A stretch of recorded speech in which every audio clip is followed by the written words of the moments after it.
But now it's last chance saloon for our prospectors. Right, guys. This is the sum total of the gold you have found so far. 3 grams. Now, given that next time you've got to make something out of this gold, I think probably we need a little more. What do you think? Seriously. So, Mike and Mike, the rock that you mined up on the mountain, we've got that, and there's another 5 sackfuls. It may or may not contain gold, but this is the week we're going to find out. So if you can try and extract gold from that rock, that would be a very good thing. Okay. Okay. Glad you're a chemist. Now, Kathy, you're going to go to the beach. Oh, nice. Yeah, well, it's not going to be exactly a holiday. You're going to be trying to find gold from the sand on the beach. And Ellen and Jonathan, you have got the gold prospector's dream. A treasure map! However, it is going to take your science skills to interpret that map and hopefully find a little pot of gold at the end of it. Now, you've got 3 days, as usual, to crack these challenges. You've got all the bits and bobs in the sawmill, anything around here that will help, and of course, the magic chest.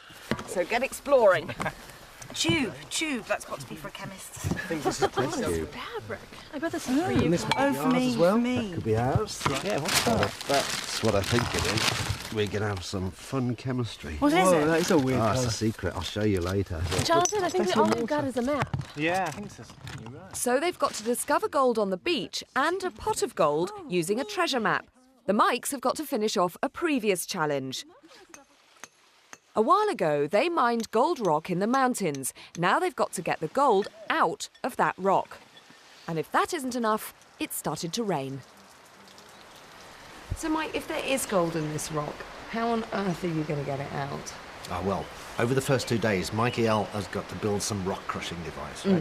To crush this rock up to a fine powder, which we'll then pan, we'll roast, and then on the 3rd day, I'll react that with mercury to get the gold out of it. Isn't there one fatal flaw? You haven't got any mercury. Yeah, I have. It's in there. Cinnabar. Don't be ridiculous. Where? This red stuff here. Yeah. That's cinnabar. If I grind this rock up to a fine powder and heat it, I'll get mercury. You see, come back at the end of the day. We'll have some mercury for you. All right, that's a deal. Yeah? So the first stage to get any gold particles out of the rock they mined is for Michael to crush it all to powder. Well, that broke pretty effectively. And the good news is that it's broken down into these little tiny crystals. The obvious problem is that 90% of the rock's gone, so I'm going to have to think up a different system. But I'm confident we can do this as a real bulk process. Mike B's also grinding rock, but instead it's the pink cinnabar rock from the trunk. Well, cinnabar's how mercury occurs naturally, so if I grind this up and heat it, the mercury should be released. And we really need mercury. With only 3 days, it's going to be the quickest way to get the gold particles out of Mikey L's rock. This is every kid's dream to have a treasure map. Yeah. All right. What does it say? On day 3, a helicopter will drop you at the ice lake. Face north and ascend 100 meters in height to find buried treasure. So we've got to measure altitude. We've got to find a way of measuring altitude, haven't we? Yeah. The other thing I can tell you is that the treasure will be buried in a tin. So we can use a metal detector. Yeah. The metal detector can come back to its own. Okay, let's get going. Let's put this in a Okay, safe well, place. just before you go, if you could spare some of today to help Kathy collect sand. We've got treasure to find. I know, but Kathy needs a bit of help on the beach collecting black sand, so can we go and do that first? OK. Let's all go to the beach. I think I'll look after this. So Ellen and Jonathan have to find a way of measuring altitude to get their treasure. Any other gold we get will come from what nature provides in these mountains. The scientists have just 3 days, but it takes nature thousands of years to wash the gold out. It gets carried down the rivers where the large flakes are deposited. By the time the river reaches the sea, it's carrying only the tiniest gold particles. This beach is the last place to capture the gold before it's lost forever. And for Kathy, the trickiest gold assignment yet. Right then. This is what we've been looking for, Kate. This long stretch of blackish sand. Okay. And it's because the tiniest bits of gold get carried down by the rivers into the sea and dumped in the sea. And when the sea has a load of energy, like when there's a big storm and the waves are very powerful, then they're powerful enough to carry those heavy little bits of gold up the beach. But when they roll back again, they've lost their energy, so it stays here. So that's how it ends up just on this lip. So why are you looking for black sand? The black is, you know, things like iron ore, so some heavy metals that hang around with the gold. Right. So you can't see the gold, it's just much too small. But you can see the black, and the black tells you that this is where the gold is.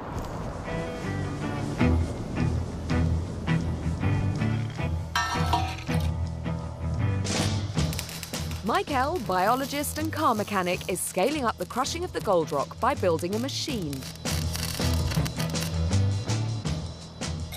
Mike B's hoping to get mercury out of this powdered cinnabar by heating it up.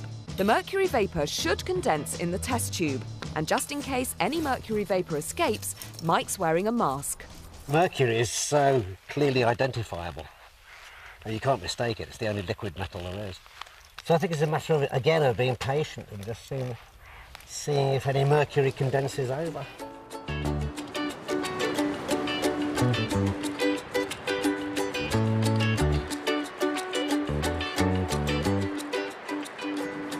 It's like scraping icing off a chocolate cake, isn't it? Doesn't taste as good.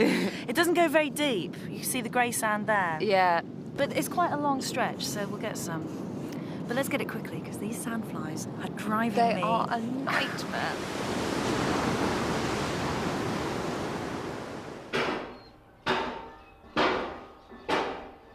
Right, I've made this hammer mechanism. I got hold of a broken tow bar from the yard. I've welded it to this wheel thing, which is really, really heavy. And then, to stop all the rock flying off, and believe me, this is really heavy, I've got this sort of pestle and mortar arrangement here, this container, made out of a really big steel drain pipe. Because this is so heavy, I've used a double pulley system with a little pulley here at the bottom and a big pulley at the top. That means it should only be half as difficult to lift it, but I do have to pull the rope twice as far.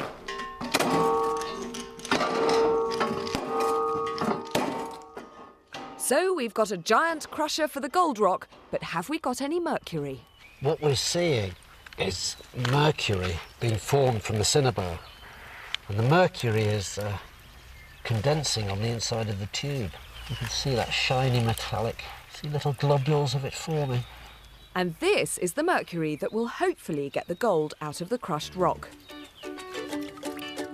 The team have got used to panning for gold over the last few weeks, but panning for beach gold has very special problems of its own. This really is worse than looking for a needle in a haystack. I just can't imagine we're ever going to find any gold, and it's so hard. This sand is so heavy. It is, isn't it? Yeah. Well, it's because of all these iron ores and everything else. I just don't know how you can separate off such tiny little grains of gold from what's already pretty heavy in the first place. Well, you can do it by panning, but it is a pain. I think we should go back and try some other methods. OK, I'm all for that.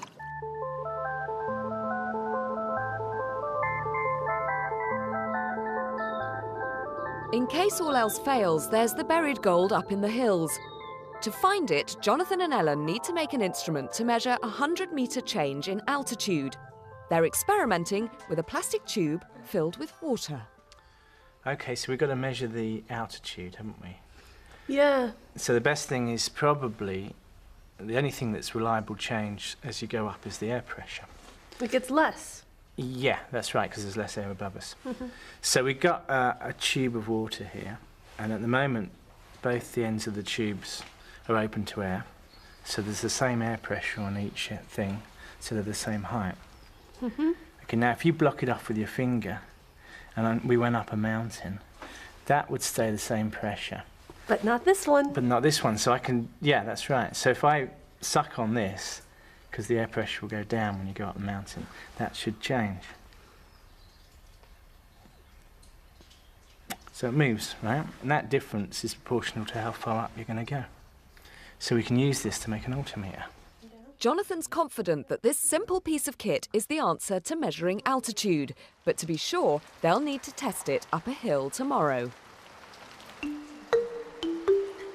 I'm trying to see if I can use a magnet to separate out the black sand from the gold, because the black sand contains iron ores, And they are magnetic, so they ought to jump towards the magnet, whereas the gold isn't magnetic, and so that should be left alone by the magnet. Just bits running around. So I can see that there must be bits that contain quite a bit of iron in here.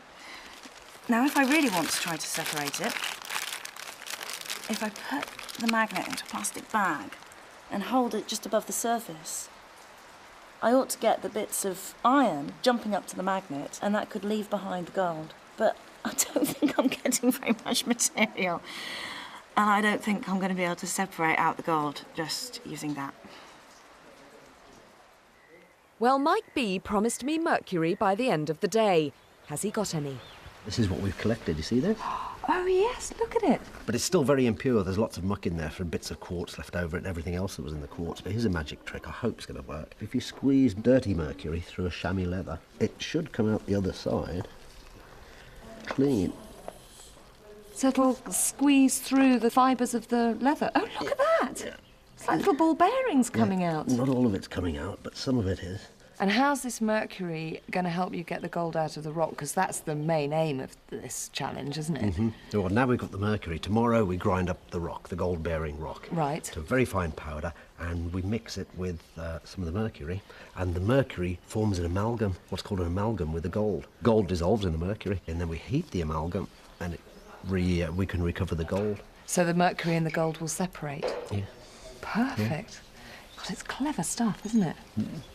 Look at that. But the problem is we haven't got very much mercury and we've got lots of rock. So the plan is that the mercury will dissolve the gold out of the rock, which Mike L's still crushing.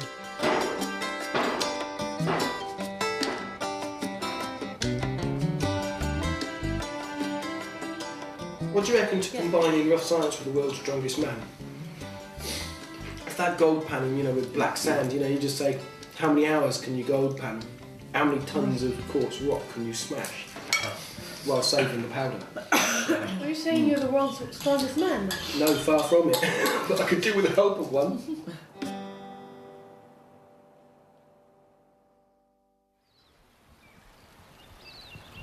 A new day, and we haven't seen any gold yet. The weather's closing in, and there's an ominous silence at the sawmill. We ran out of welding wire, didn't weld it hard enough, and what weld there is now broken. Right. So that's out of operation. OK, so what's the next option? Because we need crushed rock by the end of today, don't we? I can't see any other option than going back to the sledgehammer, but to stop the shards flying off everywhere, do it in a cardboard box. So where does this bit come in then? Well, once we've broken the rocks down a little bit smaller, we can put them down this tube. Right. And then smash them with this big heavy half shaft. Right, and pound. And pound. And that makes the stones very, very small. OK. Is this stuff fine enough to work with? Well, that you have picked up isn't. We need it all to go to powder. Right. So after this, we put it through a sieve to take out the kind of stuff you were holding then. Yeah. And the powder that goes through the sieve or the colander needs to be ground down with a pestle and mortar to make it very fine.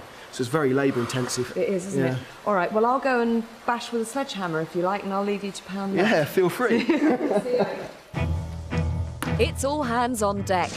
We've got to increase our stash of 3 grams if we're ever going to make a pure gold souvenir next time.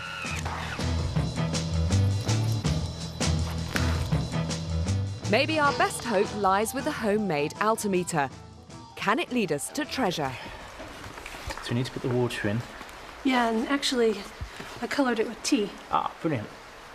You say when? Stop. Ooh, lots of bubbles. When? I think we got too much. The treasure hunters have turned their plastic tube and water into an Earl Grey altimeter. To see if it works, we're going to brave the elements and head up Sentinel Rock, a well-known local landmark. OK, well, this is Sentinel Rock right here. Right. So, what do we need to do?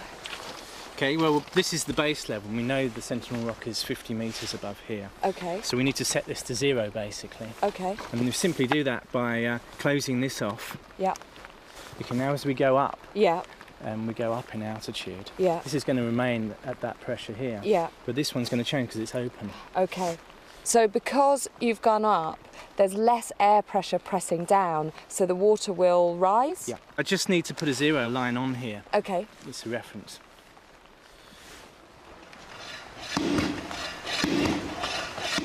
Poor Mike Leahy. He's stuck on one long rock-crushing treadmill. Right, the stuff that gets through the colander ends up in this bowl here, but it's still no way fine enough. So, we take the finest off using this sieve. Anything that fails to go through, we stick in this container. It can then be ground with a pestle and mortar. In the meantime, this is what we want.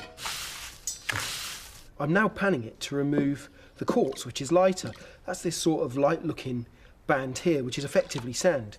What we're left with at the back is the mineral-rich rock, which we hope contains the gold. Slowly, Mike's reducing the 6 sacks of rock down to a small gold-rich residue. Will the treasure hunter's homemade altimeter work? We know this hill's 50 metres high, but will that show up as a change in water level? Well, it's about a centimetre difference. Yeah, not as much as I'd hoped, but it has moved in the right direction. It certainly has. OK, So I so need what to do you need mark to this do? now. So those bars I put in there correspond to 50 metres. Right. So now when we get back, we'll just draw one twice as big, and that'll be our That'll be your reference for when reference. we're out And tomorrow that's where looking we for the get the treasure. treasure. In another attempt to extract beach gold from the heavy sand, Kathy's resorted to a rough science favourite, a sluice box. Over the weeks, the scientists have got better at making sluice boxes to get gold out of sand and gravel. Now Kathy's taking it one step further with the Rolls-Royce of sluice box technology. This is my new improved sluice box, and it's supposed to be a more subtle design so it can catch these tiny, tiny little particles of gold. Now I'm going to run water through here and put little holes in here so that it floods down here continuously and in a nice, even way. This is going to be tipped up at an angle, something like this, and I'm going to spoon on the sand so it'll run down here as a kind of splashboard and then fall onto this sluice box. But instead of using, bits of wood or anything like that, I'm going to line this with fleece material, so just like this. And just the tiny little hairs in here will actually catch the gold, I think. They'll nestle down in here and the sand will get washed down. It's got to be a lot more subtle because the black sand and the gold are both of, quite high density. And I hope it's going to work.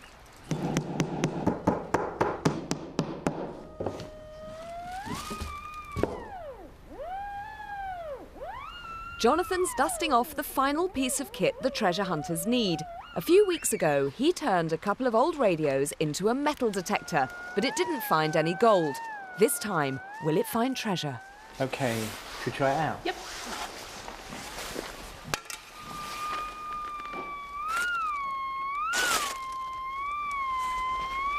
Sort of works.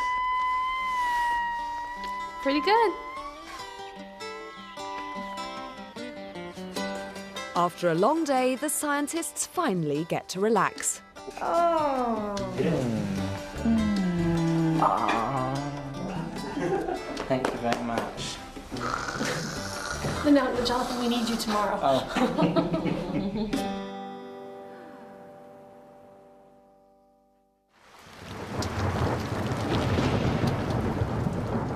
It's the last day and we've got to do the treasure hunt. The plan was a trip to an ice lake by helicopter, but it's raining so hard we can't even see the mountains, let alone fly up there. So our original treasure map is now useless. Nice weather for ducks, not for helicopters. But we still want treasure. You're going to get treasure, just not using this. OK, here are your new instructions. Listen very carefully. I'm listening. You're going to be taken to a point. You need to advance until your altitude has increased by 80 metres. Okay. Look for an island of punga trees, Right. and on that island there's a clearing and a slippery log. That's where you should begin your search.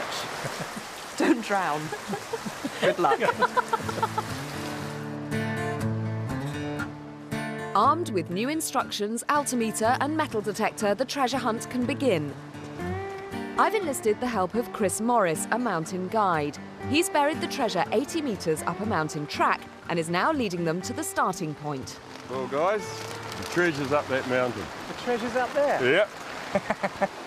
Better set this thing up. So is it open? Yeah, it's open at the moment, so it just needs closing here. What should happen, Chris, is that these levels should change as we go up. Okay.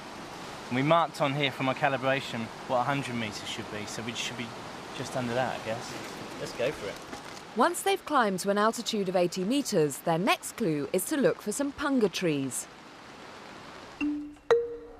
I'm helping Kathy get her sluice box started. What I need to do is get a really nice constant flow of water over here. OK. And it's really important, it's got to be gentle and smooth and constant. Right. And when we just chuck buckets on like last time, that with these tiny particles of gold, they'll just go whooshing down, they'll get carried away. So I need to control the water really finely. So could you just switch on the water over there? Yeah. And I'll check out the spray. Great. Now, That's fantastic. It's like a water feature. build one for your garden. Yes. No, you can do the first spoonful of sand if you like. Can I? So just about that sprinkle much? it on, yeah. Marvellous. And how are you going to get the gold out of the material? Ooh. Tweezers? Well, I've put all those nails right up in the air so I can rip them out easily. Yeah. Wrap up the material and then give it a really good rinse in water. So you can then just pan it all off again as usual. That's it. The mics are a step closer to getting their gold. They're now mixing their two vital ingredients, concentrated gold rock and mercury. We're hoping that the gold that's in the ore will form an amalgam with the mercury, but we've no idea how much gold is in there. It could be parts per million in that ore. It could be I don't think it's a very rich ore. So the amount of amalgamation we'll get and the amount of a mercury amalgam is going to be small. Any gold that is there should combine with the mercury to make an amalgam. It's then squeezed through chamois leather to get rid of the excess mercury. This time, it's not what's being squeezed out that's important, it's what's left inside. Whoa, ooh, yeah.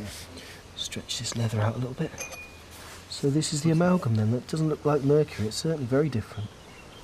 So the mercury might have got gold out of the rock, but now, how will they get the gold out of the mercury amalgam?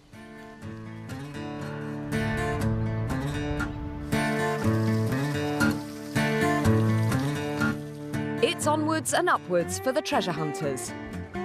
And a glimmer of hope for Kathy. It is gold. It's actually working. What do you think, Ellen? It's just under 50 meters, which means we're about halfway. If they're right, then it's 30 metres higher to the treasure. Now, Mike, word has reached me that you're doing something magic with a potato. Yeah, this is an old-time prospector's method of recovering gold from amalgam. Right. What we're doing, we're using half a potato. Yeah. I'm going to cut a hollow here, we'll put the amalgam in. Okay. And as the potato bakes, the mercury diffuses, hopefully leaving gold in what's left of the baked potato. No, really? So yeah, if you want to put the amalgam in there... Is this seriously going to work? Apparently it does, yeah. So you just stick that on there. Uh-huh. The mercury will diffuse into the potato flesh and we'll be left with a little bit of gold, will we? Hopefully, yeah. Yeah, That's fingers crossed. Well, I can't wait to see this. So bake for 50 minutes at gas mark 7. The mercury should evaporate into the potato, leaving our precious gold behind. It looks intriguing, but I think it might be up to Ellen and Jonathan to save the day. So I think we're there. That's pretty close, isn't it? It's excellent. And if we look this way, see all those tree ferns? There's definitely an island. Yeah, and it's those covered in... punga, those are Yep. what the tree ferns are. Let's Good. try here, because if it's not here, we can always go up. Is Chris telling us something? Chris isn't telling them anything. The altimeter's got them to the 80-metre point, and they've found the punga trees. Now they're on the lookout for a clearing and a slippery log. Then it's down to the homemade metal detector. If the detector doesn't work, they might have to dig up the whole clearing. OK. Just start somewhere, I suppose. Yeah.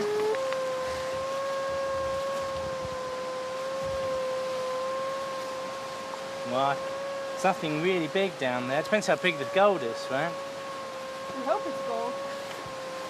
That's true. Maybe. Let's keep on going. Okay, I'll mark this as one possibility. Yeah.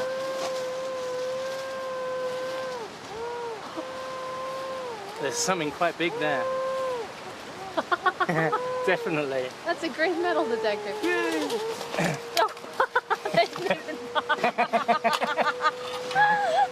It requires a key. Key. Chris might know about this. Do you know anything about a key? No, I don't have a key, I'm afraid. Really? No. So do we head back, Chris? I think we will. Put it in my bag. Is there anything else, Chris? Put it in your bag, nothing. Just drop it in here, yeah? Are you sure you haven't got the key? Well, what is in that treasure box? It's the end of day 3 and the search for gold is over. How much came out of Kathy's black sand? And what's happened to the Mike's potato? Right, guys, it's crunch time, because next time you've got to make something from pure New Zealand gold. Now, I can tell you that it has rained 10 centimetres in the last 24 hours.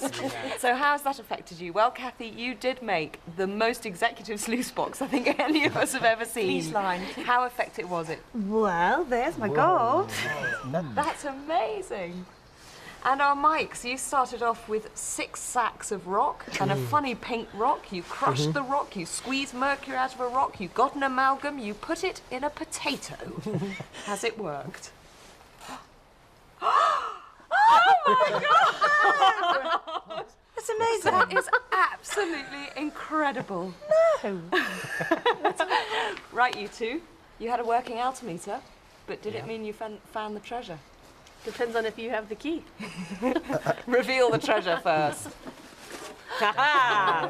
In that case, I can reveal the key. All right. Right. Ready for the big moment? Oh, What is it? What is it? What is it? that's a big lump. Oh, Well, my. that's it. You can add that and the potato gold and the fleecy gold all to your total and come up with something magical next week. What do you don't think it's going to be all that big somehow. Find out what they make on the next Rough Science. Next time, the team face their final challenge to transform those flakes of gold into a pure golden souvenir. You could win whatever they make. All you have to do is log on to www.open2.net and enter our online competition. While online, you can also request a free Rough Science booklet and get details of all Open University programmes.